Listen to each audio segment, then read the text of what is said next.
नमस्कार, मैं मनमोहन मिश्र। दोस्तों, एक बार फिर आप लोगों के बीच बिना किसी मुद्दे में बहुत बड़े बड़े मुद्दे छुपे होते हैं। खैर, आप इस वीडियो को पूरा देखने के बाद ही समझ पाएंगे।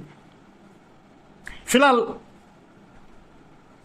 बात आज आरएसएस और आरएसएस की भूमिका की, नरेंद्र मोदी के प्रधानमंत्री बनने की। मेरे दोस्तों, यह बात जग जाहिर हो चुकी है और यह सच है कि नरेंद्र मोदी का साथ आरएसएस ने नहीं दिया। नरेंद्र मोदी का साथ भारतीय जनता पार्टी ने भी नहीं दिया, गुजरात लॉबी को छोड़ करके। नरेंद्र मोदी का साथ रामदेव जैसे दलालों ने भी नहीं दिया। लेकिन नरेंद्र मोदी का साथ और नरेंद्र मोदी की लड़ाई और नरेंद्र मोदी का युद्ध, नरेंद्र मोदी जो लड़ रहे थे, उनके साथ एक बहुत खतरनाक गिरोह शामिल था। आपको अच्छी तरह मालूम है, गोदी मीडिया माफियाओं की मीडिया है। सुपारी मीडिया, गोदी मीडिया, डाबर मीडिया माफियाओं की मीडिया है। वो नरेंद्र मोदी के साथ थी। ED, CBI, IT Narendra Modi के साथ थी। गोदी मीडिया का काम था नरेंद्र मोदी के हर झूठ को सच बनाकर लोगों तक पहुंचाना और विपक्ष की आवाज को किसी तक न पहुंचने देना अपनी कोशिश से। हालांकि विपक्ष को यूट्यूबरों का धन्यवाद कहना चाहिए और उनके खुद के जो अथक प्रयास उन्होंने जनता के बीच जाकर किया, उसका परिणाम था कि नरेंद्र मोदी हार रहे थे। एक तरह से हारे। लेकिन नरेंद्र मोदी के साथ, मैंने कहा कि गोदी मीडिया मोदी के झूठ को लोगों तक पहुंचा रहा था और विपक्ष के सच को किसी तक पहुंचने नहीं दे रहा था। सच को न पहुंचने देने की सुपारी ले रखा था और मोदी के झूठ को लोगों तक पहुंचाने का ठेका। इधर चुनाव आयोग की भूमिका आपसे छुपी नहीं है। वो एक रखैल की तरह काम कर रही थी, पूरा आयोग, और वही उसकी भूमिका रही। जिसके लिए वो समर्पित थी, उसके लिए काम कर रही थी और अंत तक किया। इधर उधर की बात चाहे जितनी भी कर ले, सच तो यही है। रही बात नरेंद्र मोदी के सूत्रों की, ईडी, सीबीआई, आईटी, वो नरेंद्र मोदी के लिए खुलकर काम कर रहे थे। चलिए, जो काम कर रहे थे और इतने महायोद्धाओं को, अब ऐसे कह सकते हैं कि महाठगों के होते हुए भी, लेकिन वो कह सकते हैं महायोद्धाओं के होते हुए भी नरेंद्र मोदी हार गए। नरेंद्र मोदी जीत नहीं पाए। चंडीगढ़ जैसा कांड भी किया। डाबर मीडिया, गोदी मीडिया का उपयोग भी किया। चुनाव आयोग के द्वारा जो कर सकते थे वो भी किया। फिलहाल सब कुछ करने के बाद भी नरेंद्र मोदी हारे। और हारने का कारण था सबसे बड़ा, विपक्ष का पूरी तरह से हमलावर रहना और नरेंद्र मोदी को अखाड़े से बाहर ना जाने देना। उनके अपने एजेंडे, हिंदू मुसलमान नफरत, वैसे उन्होंने बड़ी कोशिश की, भैंस से लेकर के भैंस और मंगलसूत्र, न जाने क्या क्या सब कुछ लाए, लेकिन कोई कोशिश कामयाब नहीं हुई। फिर भी अब आरएसएस ने भी भीतर घात किया नरेंद्र मोदी के साथ। बीजेपी ने नरेंद्र मोदी का साथ नहीं दिया, रामदेव जैसे लोगों ने नरेंद्र मोदी का साथ नहीं दिया, लेकिन ये भीतर घात ही किए। यानी आरएसएस, स्पेशली मैं आरएसएस की बात कर रहा हूं। आपको पता होगा, आरएसएस का जन्म कायरता की कोख से ही हुआ है। आज भी आरएसएस उतना ही कायर है जितना 1921 से लेकर 1947 तक रहा, और उसके बाद भी उसी अपने एजेंडे पर काम करता रहा, और सब कुछ कायरता के साथ। कहीं देखने में लगता है आरएसएस शिविर लगाता है, ये रखता है, हथियार दिखाता है, सब कुछ करता है, लेकिन कायरता कूट कूट कर आरएसएस में भरी पड़ी है। और उसका सबसे बड़ा उदाहरण फिर से नरेंद्र मोदी का प्रधानमंत्री बन जाना।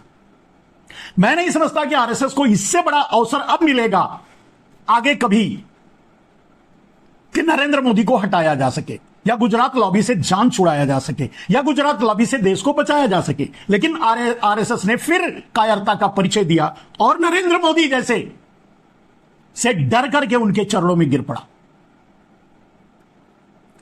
आपने देखा होगा मोहन भागवत एक घर की रूठी औरत की तरह कुछ बोल तो रहे हैं, लेकिन उखाड़ने की हिम्मत नहीं है नरेंद्र मोदी का। और नरेंद्र मोदी प्रधानमंत्री बन गए आरएसएस की कायरता के नाते। आरएसएस इस बात से इनकार नहीं कर सकता कि उसे नरेंद्र मोदी का गुजरातवाद, अडानीवाद, देश को लूटना, देश पर महंगाई थोपना, इतनी अराजकता के साथ देश को चलाना, बेरोजगारी, गरीबी, भूखमरी, 80 करोड़ लोगों के हाथ में कटोरा थमा देना, पूरे देश को लूट डालना, महंगाई से किसानों के साथ बर्बरता, यह सब कुछ आरएसएस समझता है। और आरएसएस इसीलिए मोदी से दूरी बनाया। आरएसएस इसीलिए नरेंद्र मोदी के लिए वोट नहीं मांगा। नरेंद्र मोदी पूरी तरह से हारे। 97 सीटें नरेंद्र मोदी बेईमानी से जीते, चंडीगढ़ जैसा कांड करके जीते, मोरावर उसी तरह के पैटर्न पे। फिर भी सत्ता तक नहीं पहुंच पाए। आरएसएस चाहती तो मोदी से देश बच सकता था, या यूं कह सकते हैं कि आरएसएस चाहती तो देश को मोदी से बचा सकती थी। लेकिन फिर उसने, यानी मोहन भागवत ने कायरता का परिचय दिया। सीधी बात ना करके, सीधा काम ना करके, अब वही चलिए, जिस भी तरह से, जिस भी कारण से जिन लोगों ने नरेंद्र मोदी का साथ नहीं दिया, नरेंद्र मोदी उनको पहचानते हैं, नरेंद्र मोदी उनको जानते हैं, और चुनाव से पहले भी ये बातें सामने आ चुकी हैं। जेपी नड्डा कह चुके हैं कि मुझे आरएसएस की जरूरत नहीं है, इसीलिए कहा क्योंकि आरएसएस उनके लिए वोट नहीं मांग रही थी। बीजेपी में 2 फाड़ है, 3 फाड़ है, ऐसे कह सकते हैं। गुजरात का भी अलग है, ओरिजिनल बीजेपी अलग है, और आरएसएस लीडेड बीजेपी अलग है। यह सब कुछ होते हुए भी जब नरेंद्र मोदी प्रधानमंत्री की कुर्सी तक पहुंच गए, ईडी सीबीआई फिर उनके हाथ में है आज, तो अब सवाल उठता है कि आगे होगा क्या। सोचने वाली बात तो यह है मेरे दोस्त,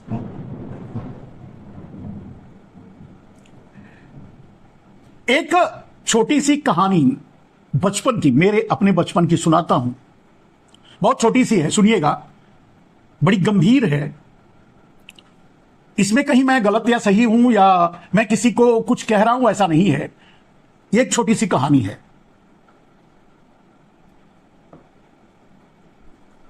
हमारे यहां आम के बगीचे हैं अपने, और हम बचपन में मोदी की तरह आम चूसने और काटने नहीं, मतलब आम बीनने जाया करते थे। जब पेड़ों से गिरता था पक पक करके, तो बीनने जाया करते थे, वहां रहा करते थे बगीचे में, और सभी लोग रहते थे और आम का आनंद लिया करते थे। एक दिन वहां एक सांप निकला। बचपना था, शायद मेरी उम्र कुछ 10-12 साल रही होगी। सब लड़के मिलकर के उसको मारने लगे। तो पता नहीं क्यों सब लड़कों में मैं नेतृत्व करने लगा उस सांप को मारने में, और सांप को मार दिया। मारने लगा, मारा तो बीच से कट गया। आधा हिस्सा तो बाहर रह गया और आधा वो बिल में घुस गया। और खेतों में, गांव में, बगीचों में आप जानते हैं चूहों की बिल हुआ करती है, वैसे भी सांप दूसरों के बिलों में रहा करते हैं। तो जब उसमें घुस गया आधा हिस्सा, तो फिर कहां से निकल पाएगा, नहीं निकला, गायब हो गया। कुछ दूर तक हम लोग खुदाई करके देखे। अब बच्चे थे हम लोग, बचपन में बच्चे लगे डराने कि भैया ये काटेगा, निकलेगा तो आपका पीछा करेगा, आपको देखा है, आपने ही मारा है। बोला ठीक है, अब क्या करें, आना जाना तो वही था, रोज आते जाते थे, आम वगैरह बीनते थे, सब कुछ हो रहा था। बड़ी गंभीर बात है, आप इसको सुनिएगा, थोड़ा सा समय आपका जरूर लूंगा, लेकिन बड़ी प्रेरणादायक है, अपने इस राजनीति से प्रेरित है, इस पर बहुत फिट बैठती है। तो क्या हुआ, कोई बात नहीं, वो भाग गया, आधा कट गया, आधा हम लोग उसको फेंक दिए और आधा गायब हो गया। वहां से आधे किलोमीटर दूर पर मेरा मतलब फार्म हाउस था, कह सकते हैं हम, पंप सेट वगैरह और बाकी चीजें, खेती बाड़ी वहां हुआ करती थी। उससे आधे किलोमीटर दूर पे वो बगीचा, ऐसा कह सकते हैं, बगीचा था जहां ये सब हुआ। तो वहां रोज आना जाना था, लेकिन वहां रोज आने जाने से उस सांप को मैं मिल नहीं रहा था, शायद काटने के लिए। सांप मुझे काटने के लिए मेरे पीछे पीछे आधा किलोमीटर दूर मेरे पंप सेट तक आ गया, यानी मेरे फार्म हाउस तक आ गया। और कई दिनों बाद, कम से कम 15-20 दिनों बाद, और वो ठीक भी हो गया था, आधे पे ही सही हो गया था, हो सकता है आधे से कम हिस्सा उसका कटा हो, जो भी हो। तो एक दिन हम और हमारे पिताजी थोड़ी दूर, और हम चारपाई पर सोए हुए थे, हमारे पिताजी थोड़ी दूर सोए हुए थे, और वो सांप वहां से हमें पीछा करते हुए आ गया, लेकिन कहीं दिखाई नहीं दिया, जबकि हम वहां रोज जाते थे, आम के बगीचे में दिन भर रहते थे, लेकिन वहां कुछ नहीं हुआ। और वो हमारी चारपाई पर चढ़कर हमें काटने की कोशिश करने लगा, चढ़ने लगा। तो जैसे ही थोड़ा चढ़ता, कुत्ता भूखता, फिर नीचे बैठ जाता। पिताजी दूसरी चारपाई पे दूर थे, थोड़ा देखते थे क्यों भौंक रहा है, तो फिर चुप उसको करा देते थे, कुत्ते को चुप हो जाता, वो भी बैठ जाता, सांप भी नीचे उतर जाता। फिर वो कोशिश करता। ये 4-6 बार हुआ, तब शक हुआ पिताजी को। पिताजी उठ के आए, देखा तो चारपाई के गोड़े पे, मतलब जो पावे लगे होते हैं, उस पे लपेट करके वो ऊपर चढ़ने की कोशिश, और आधे पे था खड़ा वहीं, वो ऊपर चढ़ने की कोशिश कर रहा था, जब वो उस कुत्ता उसे डिस्टर्ब कर दे रहा था। पिताजी ने देख लिया, डंडा लिया, फिर मारा। दोस्तों, ये कहानी मैंने क्यों सुनाई? सांप कभी, अगर जीव दया, ये सब बातें, वो सब बातें तो अलग हैं, उसको छोड़ दीजिए। कहीं अगर किसी कारणवश, वैसे सांप को मत मारो, वो भी एक जीव है, उसको जाने दो, वगैरह वगैरह, ये बचपन की बात है, मैं तब ना तो इतनी समझ थी, ना ही इतना। लेकिन इस बात को बताकर मैं आपको यह बताना चाहता हूं कि सांप अगर अधमरा छोड़ दिया आपने,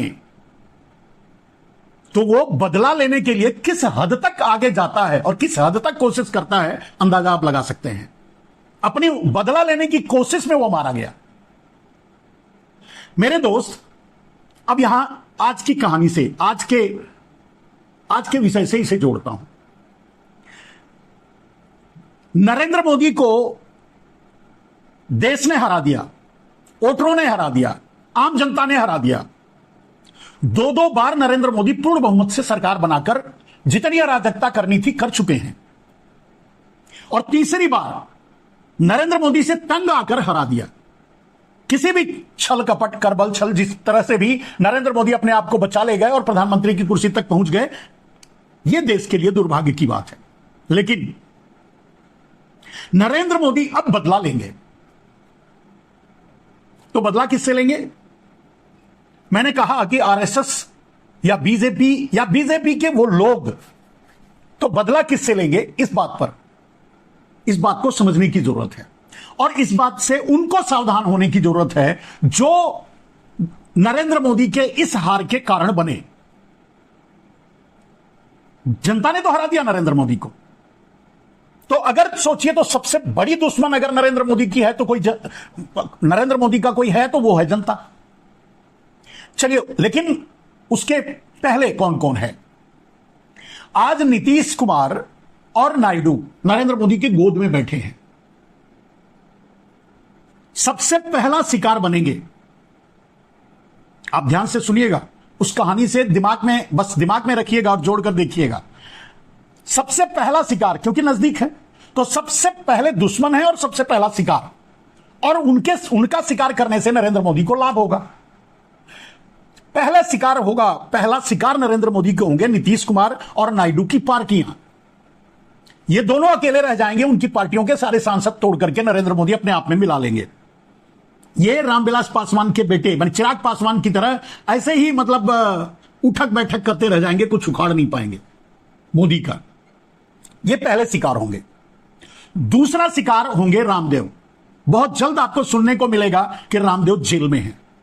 हालांकि रामदेव नरेंद्र मोदी की प्रॉपर्टी को चला रहे हैं, देखभाल कर रहे हैं, सब कुछ कर रहे हैं, लेकिन नरेंद्र मोदी के लिए वो प्रॉपर्टी कोई मायने नहीं रखता। नरेंद्र मोदी के लिए मायने रखता है प्रधानमंत्री की कुर्सी, जो खतरे में पड़ गई थी और जिनके कारण पड़ी। रामदेव भी उनमें से प्रमुख हैं। उन्होंने खुल करके चुनाव में उतर करके नरेंद्र मोदी के लिए वोट नहीं मांगा। तो अगला शिकार बनेंगे रामदेव, बहुत जल्द जेल जाएंगे। उसके बाद शिकार बनेगा आरएसएस। मोहन भागवत को हटाया जा सकता है, जेल भेजा जा सकता है, या कुछ भी कर सकते हैं नरेंद्र मोदी, बदला तो लेंगे।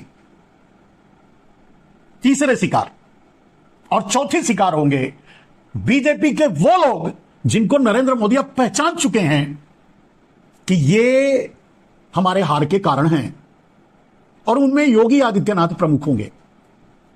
योगी जी को इस समय मौन नहीं रहना चाहिए था, नरेंद्र मोदी का विरोध करना चाहिए था। उनके संपर्क में सांसद होंगे, उनको लेकर के सामने आना चाहिए था और नरेंद्र मोदी को प्रधानमंत्री बनने से रोकना चाहिए था। इन सभी लोगों को जो आगे चल करके नरेंद्र मोदी के शिकार होंगे।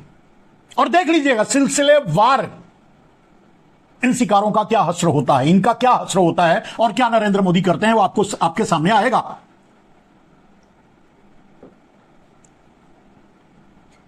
तो मेरे दोस्त, बीजेपी के वो लोग जो नरेंद्र मोदी की इस दुर्दशा के कारण बने। हालांकि नरेंद्र मोदी छल कपट और धांधली चोरी जो भी करना था करके अपने आप को बचा ले गए, फिर से कुर्सी पर पहुंच गए। और ये मान के चलिए कि वो बहुमत भी हासिल कर लेंगे, वो कुछ भी कर डालेंगे। घायल हैं, ध्यान रखिएगा, नरेंद्र मोदी काटेंगे जरूर, बच के रहिए। और सबसे बड़ी बात, सबसे ज्यादा मास अटैक अगर किसी पर करेंगे, मास पर अटैक यानी कह सकते हैं कि मतलब एक बहुत बड़े समूह पर अटैक यानी जनता पर अटैक, नरेंद्र मोदी का अंतिम शिकार यह जनता होगी। अब वो जनता जो नरेंद्र मोदी को वोट नहीं दिया है वो तो होगी, लेकिन जो जनता नरेंद्र मोदी को वोट दिया वो भी उसके साथ शिकार बन जाएगी। यानी पूरी देश की जनता अब अगला शिकार नरेंद्र मोदी की बनेगी। और ये होंगे पांचवां शिकार। ये पांचवां शिकार, देश की आम जनता पांचवें शिकार के रूप में नरेंद्र मोदी के सामने है। नरेंद्र मोदी काटेंगे जरूर, नरेंद्र मोदी दंड देंगे जरूर। नरेंद्र मोदी, क्योंकि आप सोच के देखिए, जब पूर्ण बहुमत दिया तो नरेंद्र मोदी किसानों से उनकी जमीन छीनने निकले, महंगाई से लोगों की कमर तोड़ दी, देश को भूखमरी में ढकेल दिया, शिक्षा छीन ली, स्वास्थ्य छीन लिया, किसानों को आत्महत्या के लिए मजबूर किया, किसानों के साथ बर्बरता की, गोलियां चलवाई, आंसू गैस के गोले छोड़े, कीले ठुकवाई, न जाने क्या क्या किया। शहीद किसानों को शहीद का दर्जा तक नहीं दिया, संसद में उन्हें श्रद्धांजलि तक नहीं देने दी। कितनी क्रूरता भरी है थी पहले नरेंद्र मोदी के मन में, जब जनता ने उनको पूरा बहुमत दिया था। इस बार तो ठोका है। अब जनता को नरेंद्र मोदी कितना और कैसे ठोकेंगे, यह आपको देखना है। बहुत कुछ गलत हो गया। मोदी जा रहे थे तो जाना जरूरी था, जाना ही ठीक था उनका। और सबसे पहले जिनके बैसाखी, जो नरेंद्र मोदी के लिए बैसाखी बने हैं, सबसे पहला शिकार वही होंगे, यानी नीतीश और नायडू। सावधान रहिए नीतीश जी और नायडू जी, सावधान रहिए। अपनी पार्टी को संभाल कर अपनी जहां रखना चाहिए रख लीजिए, वो मोदी वहां से निकाल लेंगे। मोदी कहते हैं अक्सर, मंच से डायलॉग मारते हैं, मोदी है घुस के मारेगा। अब चीन में तो घुस के मारने जा नहीं सकते, गए भी नहीं। घुस के मारेंगे कि कहां? नायडू के घर में, नीतीश के घर में, पार्टी में, और न जाने कितने शिकार हो चुके हैं। एनसीपी, शिवसेना, आप जानते हैं। अब सवाल यह उठता है मेरे दोस्त कि जो गलती इस समय आरएसएस ने कर दी, यहां उसे बहादुरी दिखानी चाहिए थी, यहां उसे सामने आना चाहिए था, यहां नरेंद्र मोदी को निपटाना चाहिए था, यहां नरेंद्र मोदी को हटाना चाहिए था। जनता का यही फैसला था। आज आरएसएस ने जनता से धोखा दिया है। बीजेपी के उन नेताओं ने जो नरेंद्र मोदी का साथ नहीं दिया था, उन्होंने चुप रहकर जो कायरता दिखाई है, उन्होंने जनता को धोखा दिया है। जनता ने तो अपना फैसला दे दिया कि नो मोर मोदी, किसी कीमत पे मोदी नहीं चाहिए। लेकिन यह कह सकते हैं कि इन 4 लोगों की कायरता के नाते, नीतीश नायडू, रामदेव, आरएसएस और बीजेपी के वो लोग जो मोदी के छल कपट प्रपंच और मोदी के गुजरातवाद, मोदी के अडानीवाद को समझ चुके हैं, मोदी के इस योजना को समझ चुके हैं कि मोदी देश को गुलाम बनाना चाहते हैं। उन्होंने जो कायरता का परिचय दिया, जिसका परिणाम यह निकला कि नरेंद्र मोदी किसी न किसी तरह से इनके कारण प्रधानमंत्री की कुर्सी पर पहुंच गए, सबसे बड़ा खतरा उनके लिए है। और मैं समझता हूं पूरे देश को सावधान रहने की जरूरत है, संभल कर रहने की जरूरत है, सोच समझ कर रहने की जरूरत है, बच के रहने की जरूरत है। मोदी जी वार करेंगे। मोदी जी की फितरत यही है, मोदी जी की राजनीति ही यही है। मोदी ने राजनीति ही बदले की है। नफरत और बदला, यह नरेंद्र मोदी के राजनीति की रीढ़ की हड्डियां हैं। नरेंद्र मोदी की सोच है, नरेंद्र मोदी का सिद्धांत है, ऐसे कह सकते हैं।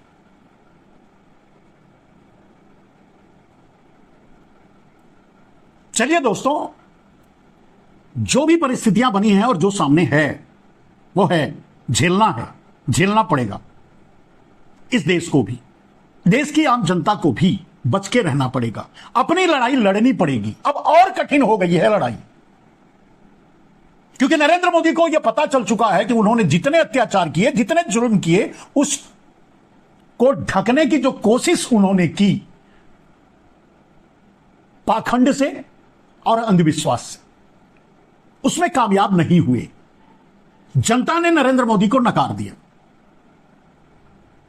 तो जनता भी दुश्मन बन चुकी है नरेंद्र मोदी की। जब जनता मित्र के रूप में पूर्ण बहुमत दिया था, तब जनता को के ऊपर इतने जुल्म ढाए नरेंद्र मोदी, तो अंदाजा लगा लीजिए अब तो घायल हैं नरेंद्र मोदी। बीच में कहानी इसीलिए मैंने सुनाई थी आपको, और वो कोई कहानी नहीं थी, वो सत्य घटना थी मेरे अपने जीवन की।